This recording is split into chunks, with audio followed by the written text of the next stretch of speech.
Sairam. Having seen the extraction of iron, now let us see another two metals which can be extracted by these processes. All these processes are coming under a name called as pyrometallurgy. What is pyro is heating conditions employed to obtain these metals. So obtaining these metals at very high temperatures, we call that process to be as pyrometallurgy. Another example that we come across here is extraction of copper.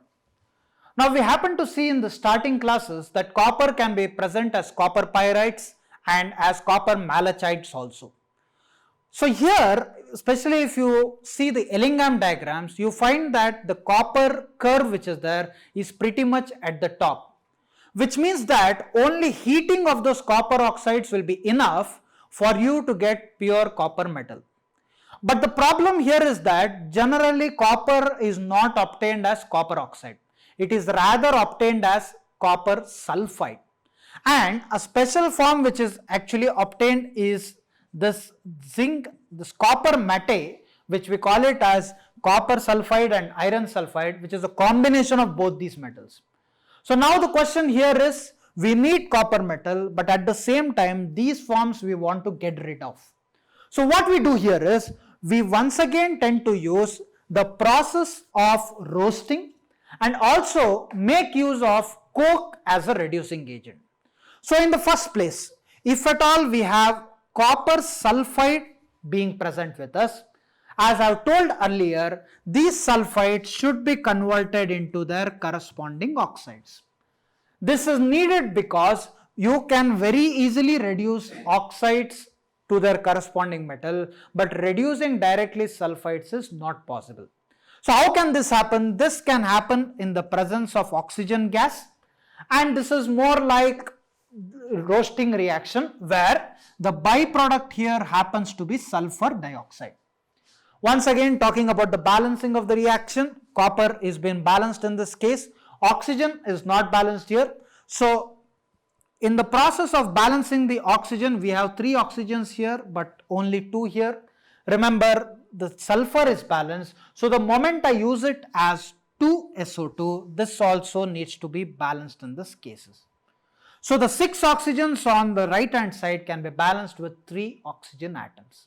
So what we have done here is similar to a roasting process where the sulfide ore is converted to corresponding oxide ore.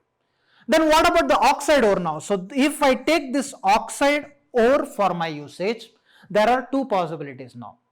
It is not guaranteed that all the sulfide ores may be converted into its oxide ore.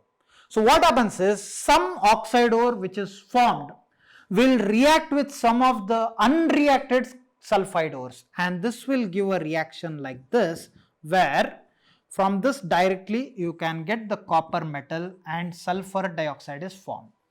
Remember, this copper metal that you get is a very small quantity one. So that is why we don't rely heavily on this. What this just does is, any unreacted copper sulfide with oxygen will react with oxide of copper and get you copper metal.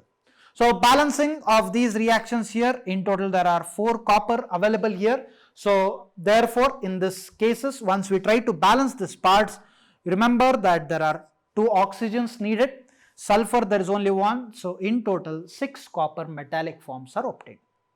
This is one part of it. What about the copper oxide which is formed here? For reduction of this copper oxide, we tend to use this metallic form of carbon, which is nothing but the coke form. So with this coke, what happens is, you can very easily get copper and carbon monoxide in this case as a byproduct. Along with this, remember that I told that copper metal oxides or their corresponding ores are generally present along with iron. So that iron also which is there, FeS, this also needs to be eliminated from the system. So how do we eliminate this from the system? The first thing is, it has to be converted into its corresponding oxide ore. And this is more again like a roasting reaction, where this roasting reaction will help you to get FeO plus SO2 gas being present in this case. Once again, looking for the balancing of these chemical reactions, we have 3 oxygens here, whereas just 2 oxygens. So if you look to balance these parts, we get it as 3O2, 2Fe, and in this case, so once you see here that there are 4, so this will be 2 and this will be 2. So what you have done now is iron oxide you have formed. We don't need iron oxide in this cases.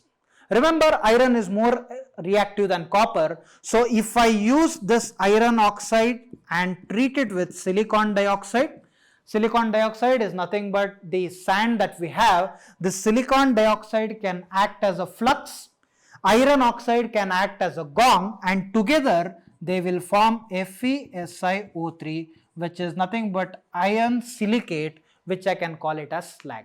Just to repeat it once again, slag is nothing but a combination of gong and flux so that all the waste particles are removed away in the system.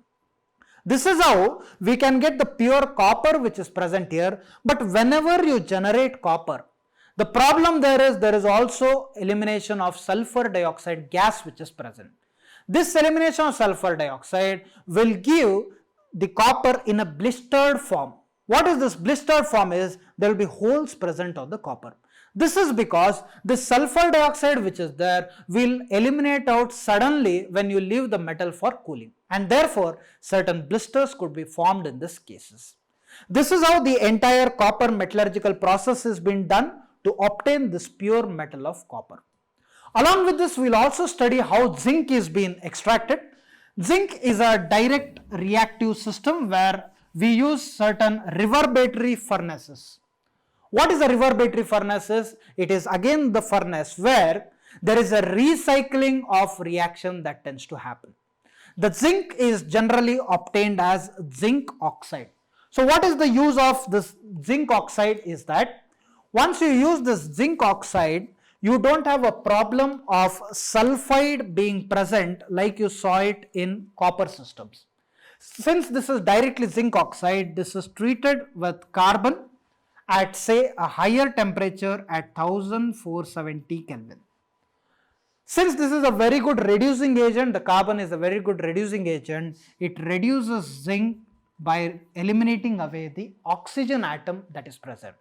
Remember that you will have to use higher temperature in these cases.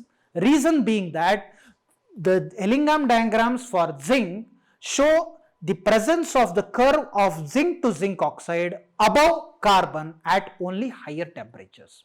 This is how extraction of copper and zinc is conducted. Thank you. Sai Ram.